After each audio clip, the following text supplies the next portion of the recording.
Madam Beh started residing with us in early 2019. She was admitted by her daughter, Grace, because Grace mentioned that she had some difficulty looking after her, caring for her all the time. She had some Parkinson's and a non-healing ulcer in the sacrum. When my mother came in, there's a huge big sore at the back, and it's cure. Actually, we treat at our home sometimes, and you even get a nurse to come to the house and treat it. Almost half a year, but the big sore is still there. And then when we came in here, after a year, I think the big sore cured.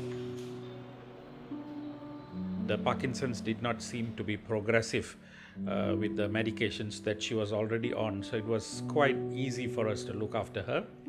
Some issues with swallowing as well because of the Parkinson's, so she had a nasogastric tube which we used to use to feed her. The challenge was the sacral sore. It had gone up to the bone, but it was gradually healing because Grace was doing a reasonably good job doing the dressings at home, but it's just that it was not progressing. She told me that for the last few months it had been at the same state and it was not improving.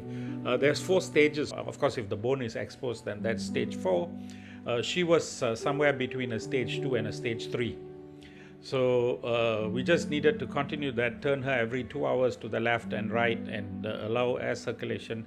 And then initially we used to dress it twice a day, use some antibiotics, get rid of the infections, and after that just keep it clean and make sure it didn't get reinfected.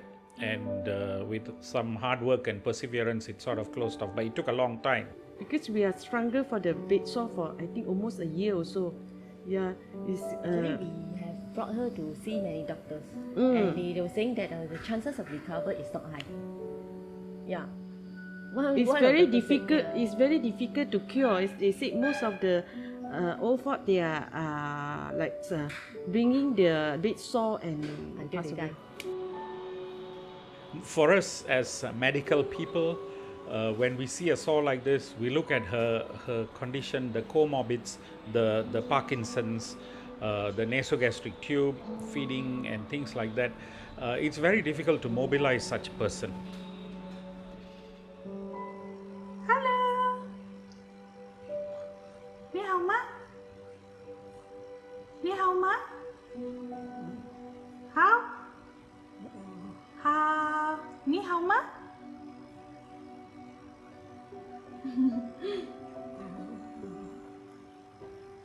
For Madam Beh, when she came in, she already had Parkinson's and she was on a particular dosing of the drug, the anti-Parkinson drug, that was supposed to prevent her from progressively deteriorating. Now, when you deteriorate with Parkinson's, your joint mobility is actually reduced and you become very, very stiff.